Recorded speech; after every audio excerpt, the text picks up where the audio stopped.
இது பார்த்தீங்கன்னா, இந்த நடுவிரல்ல உள்ள இது வந்து சனிக்கிழமை ஒட்டிச்சு. இன்னைக்கு வந்து செவ்வாய்க்கிழமை. பரவால்ல கொஞ்சம் ஆறிட்டு. இருந்தாலும் ஒரு சேஃப்டிக்காக கட்டியிருக்கேன். கொஞ்சம் லைட்டா வலி இருக்கு. இப்ப இந்த விரல பார்த்தீங்கன்னா, இது இன்னைக்கு வெட்டுச்சு. சுட சுட வெட்டுன மாரி வெட்டியிருக்கு.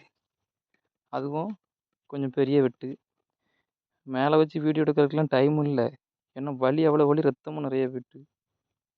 அதனால தான் கீழ இறங்கிட்டு வீடியோ எடுத்து போட்டுக்கிட்டு இருக்கேன். எப்பவுமே ஒரு துண்டு வந்து தலப்பா கட்டுவேன். அந்த தலப்பா துண்ட கிழிச்சு கட்டியாச்சு. பாருங்க ஒரே கையில 2 விரல்ல அருவா ஒட்டியிருக்கு. பனை ஏறுறது ஒன்றும் ஈஸி இல்ல. ரொம்ப கஷ்டம்.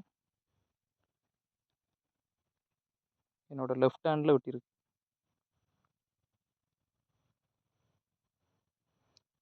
இது கீழ இறங்கிட்டதுக்கப்புறம் தான் வீடியோ எடுக்கணும்னு தோணுச்சு. ஏன்னா மேல வச்சு அந்த வலியில ரத்தம் போனதில்ல. வீடியோ எடுக்கணும்னு கூட தோணல.